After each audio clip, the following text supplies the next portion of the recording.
They say history is written by the victors, but some chapters were buried for a reason. Beneath ancient tombs, behind locked asylum doors, and deep within church ruins lie secrets so disturbing they were never meant to be uncovered. But what if those mysteries weren't just stories? What if they were real and someone finally solved them? These are 5 historical nightmares that resurfaced, and once you hear them, you'll wish they had stayed forgotten. The Whispering Pharaoh. In 1922, deep in the Valley of the Kings, a team of archaeologists stumbled upon a peculiar, overlooked tomb entrance half buried beneath a cascade of sand and shattered limestone. Unlike the grandeur of Tutankhamun's tomb, this one was almost invisible to the casual eye, nestled behind a crumbling wall of forgotten history. The engraved cartouche on the threshold named a pharaoh once thought to be insignificant, Setnakht, a brief ruler of Egypt's 20th dynasty. From the beginning, strange events plagued the excavation. Workers reported hearing low murmurs and occasional hissing sounds within the narrow passageways. Some claimed to feel cold fingers brushing their backs when no one was behind them. The expedition leader, Dr. Richard Mallory, a rational man of science, dismissed these reports as heatstroke and superstition. Yet even he couldn't ignore the one incident that chilled him to his core. Late one night, while reviewing site notes by candlelight within the tomb's outer chamber, Dr. Mallory heard it for himself, distinct whispers. Not mere wind or echo, but articulate voices. They spoke in ancient Egyptian, a language he had studied for years. What disturbed him most was the clarity. "Leave us. You are not welcome." He turned, expecting a prank, but the chamber was empty. Only the flickering flame danced on the wall. Word of the whispering tomb spread quickly, capturing the imagination of the press. The tomb was soon sealed again, its secrets left to the sand. Mallory returned to England, where he quietly spent years researching Setnakt's short but chaotic reign. According to fragmented scrolls and temple inscriptions, Setnakht had risen to power during a period of collapse, plague, and civil unrest. There were whispers, even back then, that he had seized the throne by force and had buried his enemies alive within his tomb to guard him in the afterlife. Nearly a century later, in 2003, a new team led by Dr. Naila Farouk, a renowned Egyptian acoustics archaeologist, sought to revisit the tomb with modern technology. Farouk had made a career out of studying the sonic properties of ancient structures, how temples and tombs were designed not only with visual grandeur in mind, but also with sound. After negotiating permits and careful excavation, the team entered the tomb once again. This time, they came prepared with advanced audio mapping devices, air pressure monitors, and thermal scanners.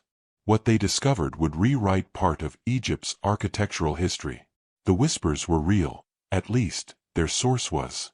Deep beneath the sarcophagus chamber, behind a concealed panel, the team uncovered a narrow vertical shaft leading into a honeycomb of air tunnels. These passages had been carved into the limestone with eerie precision, some running for dozens of meters in strange, spiraling patterns.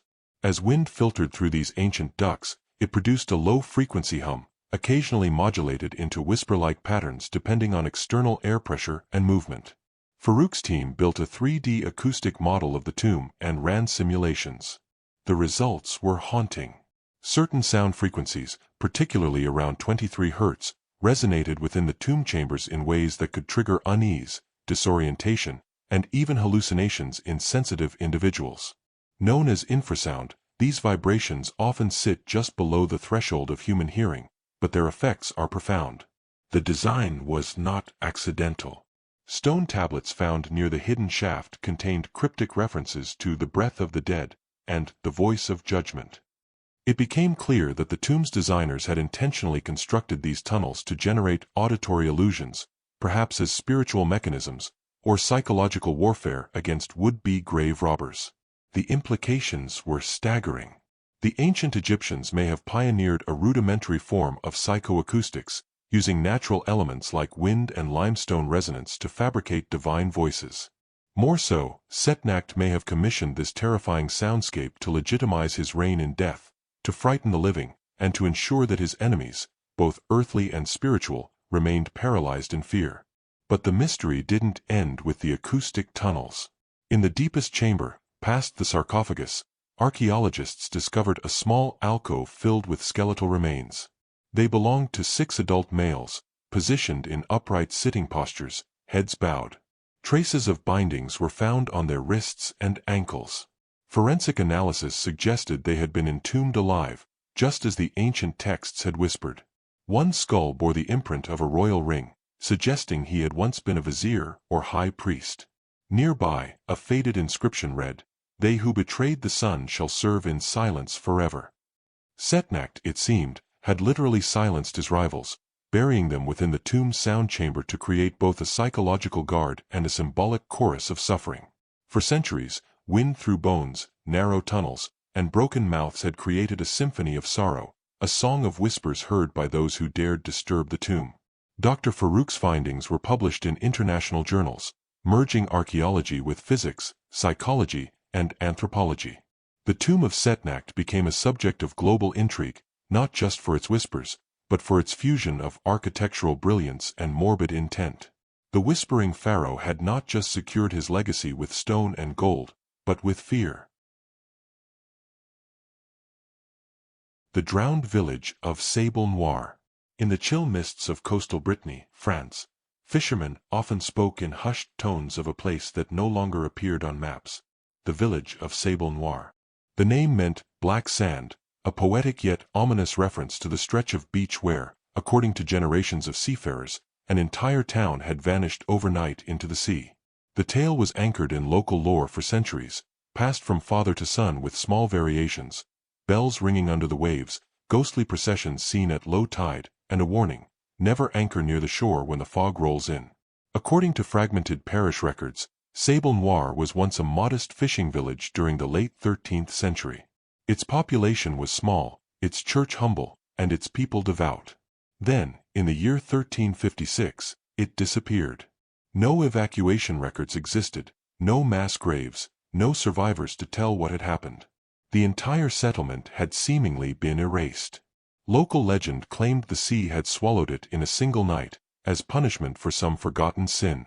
For hundreds of years, the location of the village was little more than a rumor. Mariners would sometimes swear they saw rooftops below the waves on unusually clear days. Others claimed to hear the tolling of a submerged church bell in the dead of night. Yet no one could confirm the existence of the village, until 2017. That year, a geological survey team from the University of Rennes was conducting sonar mapping off Brittany's northwest coast as part of a coastal erosion study. Lead researcher Dr. Elodie Marchal noticed irregular patterns beneath the seabed, approximately 400 meters offshore from the presumed historical location of Sable Noir. The sonar revealed what appeared to be symmetrical structures buried in layers of silt. Initial thoughts leaned toward a shipwreck or natural rock formations, but further scans showed distinct right angles, pathways, and rows. Dr. Marchal pushed for an exploratory dive. Visibility was poor, but what the divers uncovered was beyond anything they had imagined. There, buried beneath centuries of sand and marine life, was a village, its stone foundations intact, its cobbled streets partially preserved. The remains of wooden beams, doorframes, and clay ovens confirmed human habitation. Most hauntingly, the skeletal bell tower of a small church jutted upward from the seabed, its cross still faintly recognizable beneath a coral crust. Carbon dating placed the structures between 1280 and 1355, aligning perfectly with the timeline of the village's supposed disappearance. But how had it ended? Sediment analysis gave the first major clue. In the silt layers surrounding the village were deposits consistent with a megatsunami, fine marine microfossils forced far inland, combined with fragments of shattered bedrock. Satellite reanalysis of the seabed revealed a deep undersea landslide just west of the continental shelf. This collapse, likely triggered by a massive underwater earthquake, would have created a powerful wave capable of inundating the coast within minutes. Historical cross-referencing uncovered a chilling correlation.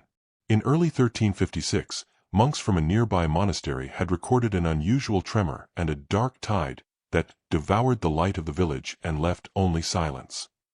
Their entries were largely ignored at the time, mistaken for metaphor or apocalyptic ramblings. The underwater village was a direct casualty of this rare geological event. But that didn't explain the bells. Divers who descended to the church ruins reported something eerie. On several dives, despite cutting power to their equipment, they could faintly hear intermittent chiming sounds. Some wrote it off as auditory hallucinations from pressure and temperature shifts. Yet hydrophones, underwater microphones, placed in the ruins captured distinct acoustic anomalies, metallic reverberations echoing in regular intervals, consistent with the pitch of 14th-century bronze church bells. The phenomenon was later explained by marine physicist Dr. Julian Rowe. Currents flowing through the structure of the sunken bell tower, coupled with remnants of the bronze bells, created harmonic oscillations. In simple terms, the sea itself was playing the ruins like a massive instrument, producing chimes that mimicked bells tolling from below. It was hauntingly poetic. Further study revealed that the buildings of Sable Noir had been constructed unusually close to the shoreline, too close for the era's norms. A deeper investigation into church records and land charters revealed why. The village's leaders had knowingly settled on sacred ground. Older pagan burial mounds and stone markers had been desecrated to build the new Christian settlement. Several historians theorized that the local population believed this act had angered the old gods, explaining why legends of divine punishment persisted. Dr. Marshall, however, dismissed the supernatural angle. "Nature punishes no one," she stated. But history often mistakes nature's fury for moral justice. By 2020, Sable Noir was confirmed as the oldest fully submerged village in Western Europe with direct evidence of tsunami destruction. The site was declared a protected underwater archaeological zone, and no commercial diving was allowed within a 2-mile radius. To this day, passing boats sometimes report hearing faint bells beneath their hulls as they drift through the mists. Sable Noir, once a ghost story told around coastal fires, was now part of the historical record. Its fate was no longer a mystery, but its legend lived on, because some echoes never fade, even when drowned by time. The Red Eyes of Montferno Abbey. Tucked into the cliffs of northern Italy, high above the misty woodlands of the Aosta Valley, lies the ruined shell of Montferno Abbey, a once thriving Benedictine monastery built in the early 1500s. Abandoned in 1790 and left to crumble, it became infamous not for its beauty or history, but for the sinister legend that clung to it like ivy, the Red Eyes. For centuries, locals claimed that during certain autumn nights, when the sky was overcast and the moon hidden, 2 red lights would appear in the abbey's broken upper window. Described as glowing, pulsing, and watching, the eyes seemed to drift from window to window as if surveying intruders. Shepherds, hunters, and even passing travelers reported the phenomenon. A few who dared explore the ruins at night disappeared. Some returned babbling incoherently, others were never seen again. The story remained regional folklore until 2019, when a cultural preservation group sponsored by the Italian government began restoration on several historical ruins in the region, including Montferno Abbey. Archaeologist and preservation expert Dr. Luca Benedetti led the effort, initially dismissing the legends as superstition meant to scare off vandals. However, 2 weeks into the project, his skepticism began to waver. On October 18, during a dusk inspection of the Abbey's upper levels, workers witnessed the red lights for themselves. At precisely 7:13 p.m., 2 glowing orbs appeared in the shattered archway of the old scriptorium tower. There were no artificial lights on site, no drones, and no reflective surfaces that could explain what they saw. Multiple smartphones recorded the incident, and the footage showed not just the lights, but a faint shimmer, almost like heat distortion, around them. When one worker attempted to approach, he became dizzy and collapsed with a violent nosebleed. He later described hearing chanting in a language I didn't understand. Word of the Red Eyes incident spread online, and within days, the site was swarming with media interest, conspiracy theorists, and ghost hunters. The Italian government quickly closed the site to the public, citing safety concerns, while Dr. Benedetti's team continued their investigation in secret. Benedetti began researching the Abbey's final years before abandonment. Hidden within the Vatican's digital archives, he discovered something chilling. The Abbey had not been abandoned voluntarily. In 1789, a mass illness swept through the monks, but no official cause was ever recorded. More disturbing, private correspondences from a nearby bishop described unnatural behavior, fevered visions, and an infernal red glow seen in the windows at night. When a delegation finally visited the Abbey in spring 1790, they found it empty, every monk gone, their belongings still in place, meals left half-eaten, candles melted to the base. No bodies were ever recovered. During the restoration, a sealed door was discovered behind a collapsed section of the lower chapel. Breaking it open revealed a narrow spiral staircase leading up to a forgotten attic. What lay inside silenced the entire team. There, seated in a wide circle, were 6 mummified monks. Their robes were intact, their skeletal hands still clasped in prayer. Surrounding them were pages torn from illuminated manuscripts, painted in strange, vivid red ink. On closer inspection, it became clear the ink was not ink at all, but blood. Symbols not belonging to any known Christian doctrine covered the walls, floor, and ceiling. Jagged geometric designs, abstract eyes, and concentric circles that seemed to pulse when stared at too long. But the most horrifying detail was the fungus. The walls of the attic were coated with a thick layer of bioluminescent fungi, a rare strain only found in deep caves and untouched woodland. Lab analysis revealed it emitted a crimson glow when exposed to specific temperatures and humidity levels. This explained the phenomenon. When night fell and the temperature dropped rapidly, the spores reacted, creating an eerie red light. When seen from the right angle, the reflections through the warped monastery glass resembled eyes, watching, shifting, following. But how had the fungus gotten there? And why the blood rituals? Dr. Benedetti traced the monastery's history back to its early years and found a disturbing connection. The land on which Montferno was built had once belonged to a pagan cult devoted to a forgotten alpine deity associated with visions, fire, and sacrifice. Records indicated that early monks had struggled with strange occurrences and even attempted an exorcism to cleanse the abbey grounds. Over time, some of them may have been seduced or broken by the atmosphere of isolation, darkness, and the bizarre effects of the fungi. One prevailing theory emerged. The monks, under the influence of the hallucinogenic properties of the spores, began to experience shared visions and breakdowns. In their desperation, they may have tried to appease whatever they believed was watching them. Hence the rituals, the blood, the final gathering in the attic. The remaining mystery was why the phenomenon persisted. It turned out that the unique position of the abbey, combined with its altitude and prevailing mountain winds, created a microclimate inside the upper tower. Every autumn, for a brief period, the conditions became ideal for the fungi to bloom and glow. And with the ruined glass panes and atmospheric distortion, the eyes reappeared exactly as they had centuries ago, silent, red, and pulsing. The legend was born not just from madness or myth, but from a perfect storm of biology, architecture, and tragedy. The Montferno Abbey was officially declared off-limits to the public. Motion sensors and security cameras were installed, but the footage was never released. Local officials claimed it was for the site's protection. Still, on cold autumn nights, hikers report seeing a flicker of red deep in the hills above Aosta. Some say the monks are still there, praying to something they never understood. Others say the abbey is alive, breathing spores and secrets into the wind. But all agree on one thing: those red eyes are watching. The Silent Girl of Bellview Hospital. In 1949, amid the post-war bustle of New York City, Bellview Psychiatric Hospital, then one of the country's most overcrowded mental institutions, admitted a young girl under the most mysterious of circumstances. Her name, age, and origin were unknown.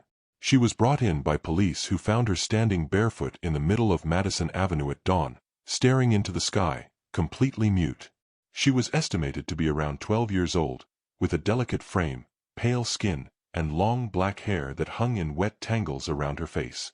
Her eyes were wide and eerily glassy, not with fear, but with something more vacant, like her mind was no longer anchored in the world. Attempts to speak with her, touch her, or even feed her were met with no resistance, but no reaction. She blinked, breathed, and followed with her eyes, but made no sound, no expression, no motion of will. Nurses nicknamed her Eva. Doctors initially diagnosed her with catatonic schizophrenia, a condition not well understood at the time. Electroshock therapy was attempted, twice. During the second session, all the hospital lights shorted out, plunging the entire East Wing into darkness. When the power returned, Eva was standing outside the padded room, despite the door being locked from the outside. No one could explain how she had escaped.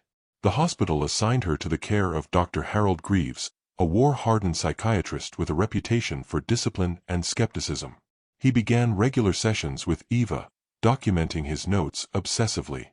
Over the course of 3 months, he reported minor changes. She would sometimes tilt her head slightly, or twitch a finger when he read certain phrases. But what troubled him most was the pattern of drawings she began to make. Though silent and unresponsive, Eva took an interest in charcoal.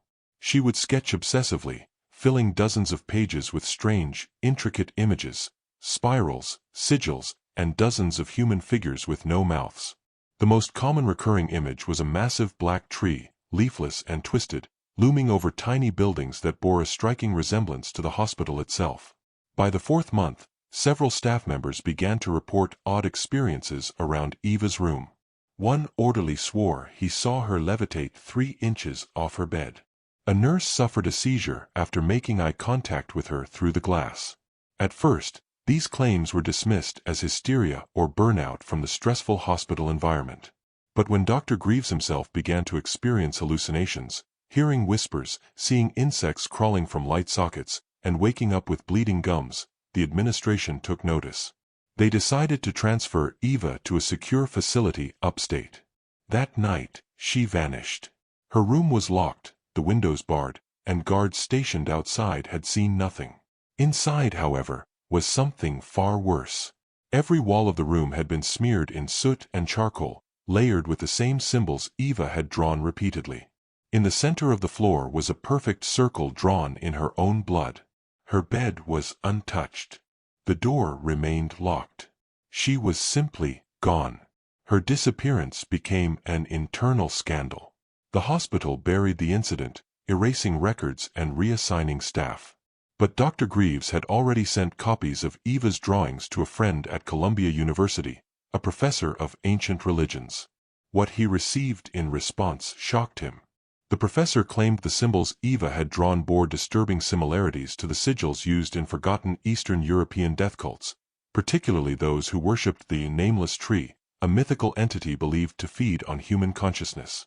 The cults were said to induce trance states to silence their own minds and offer them as vessels for the entity. Most of this was dismissed as medieval folklore, until Eva's drawings matched sigils found on unearthed stone altars in Romania, which had never been publicly disclosed. Dr. Greaves resigned his post weeks later and disappeared into seclusion. For decades, the story of Eva was reduced to whispers and staffroom legend at Bellview. That is, until 2008, when the hospital was partially decommissioned and converted into a historical site. Archivists combing through a locked basement room discovered an old filing cabinet containing water-damaged folders, among them the case notes of Eva. The documents were faded but intact, including photographs of her drawings, session transcripts, and a grainy black-and-white image of Eva staring directly at the camera. What stood out most was her reflection in the photo. While Eva's face was calm and expressionless, her reflection in the polished window behind her showed something else entirely, an open-mouthed scream. That image was authenticated by forensic analysts and caused a wave of online fascination when leaked in 2010. Paranormal researchers launched deep dives into the case, many tying her appearance and drawings to a wider pattern of children throughout history who had appeared, mute and unidentifiable, drawing similar symbols before vanishing. To this day, no one knows who Eva was, where she came from, or where she went. Her DNA was never matched to any known person. No missing child report ever fit her description. And even now, a copy of her original drawing of the nameless tree hangs in the forbidden archives of Columbia's anthropology department, under lock and key. They say if you stare at it too long, you'll start to dream of her. And if you dream of her, she may start drawing you. The Whispering Tomb of Agnes Morley. In the windswept countryside of Devonshire, England, there lies an ancient cemetery behind the crumbling remnants of St. Elric's Church. The grass is thick and wild, the stones weather-worn and nameless, but one grave remains sharply etched despite the centuries. The name reads, Agnes Morley, 1624 to 1642. Beneath it, a simple inscription: "She spoke and was silenced." For over 300 years, the story of Agnes Morley had been a whispered warning, a ghost story told in hushed tones by children and ignored by most adults, until her tomb was disturbed in 1996 during an amateur archaeology project. What followed transformed a legend into a deeply unsettling and very real mystery. According to local folklore, Agnes was born into a devout Puritan family during the height of English witch hysteria. From a young age, she was considered different, not evil, not even wild, just unnaturally perceptive. She spoke in riddles, predicted storms with uncanny accuracy, and once described the death of a neighbor before it happened. Her parents believed she was touched by God. The village believed otherwise. In the winter of 1641, during a harsh plague outbreak, Agnes was accused of witchcraft. Not for cursing livestock or poisoning wells, but because she wouldn't stop talking. Day and night, she spoke. At the well, in the church, in the fields. She rambled about voices from the earth, names that no one recognized, and a coming darkness that would devour the sun. She scratched symbols into trees and church pews, some resembling Norse runes, others entirely unknown. Eventually, the village elders silenced her the only way they knew how. Historical court records, buried in the Exeter Cathedral archives, later revealed a chilling detail. Agnes Morley was not hanged or burned like other accused witches. She was buried alive. The elders called it the silence rite, a practice not officially recorded in any religious doctrine, but documented in a private letter from the parish priest, who confessed, "We placed her in a stone box beneath God's eye, that her tongue might no longer offend heaven." They constructed a stone-lined tomb 5 feet below the churchyard, sealed it with lead, and buried her with an iron cross nailed into the lid, an old belief to trap wicked souls beneath the earth.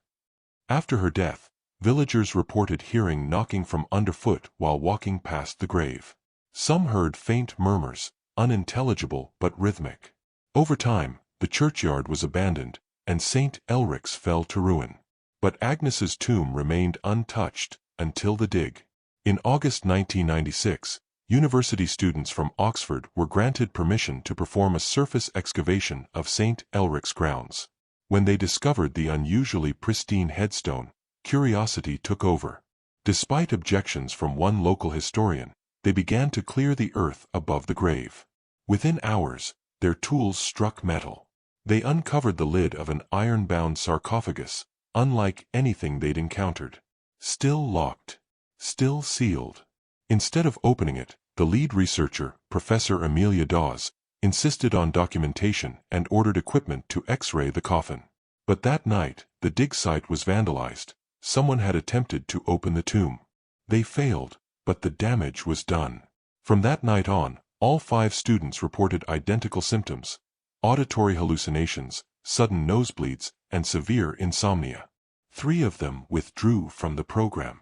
One was later institutionalized after claiming she could hear a girl whispering under the floorboards of her dorm room.